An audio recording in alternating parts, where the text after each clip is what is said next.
1863 in Paris, the Paris Salon was putting on the art exhibition, and they rejected a number of works for not conforming to expectations. And they ended up being shown in another location and went on to be known as the Exhibition of the Rejected. Had little-known artists such as Monet, Cézanne, and Claude Monet. Monet's works have gone on to sell $2.1 billion at auction.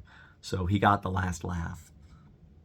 But at the time, his works didn't conform to expectations, to what people thought was going to happen, and so they rejected it, which is similar to our story out of Mark 6 when Jesus goes to Nazareth. Remember, Jesus has been traveling all around. He's doing these healings, doing these miracles. Everybody knows who he is. There's this enthusiasm that's spreading throughout the culture, and so he goes back to Nazareth, and everyone there rejects him.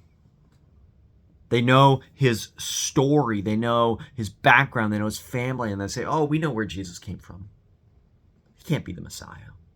We know what a Messiah should look like. And we know his background. And so it's not him. And so Jesus is amazed at their lack of faith. And they miss out on the miracles. They miss out on it all.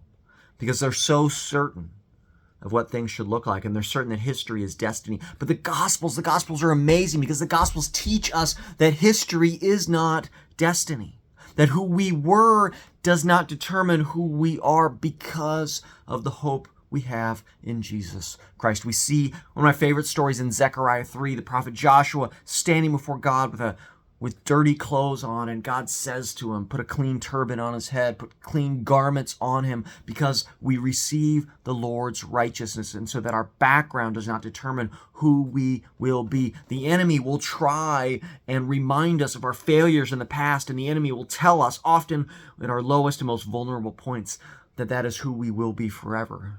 But the Holy Spirit comes with a louder, more authoritative voice that we need to listen to, and tells us that Christ and his righteousness is our destiny, no matter what is in our past. And so that allows us to have hope, and that allows us to live for Christ with reckless abandon and joy.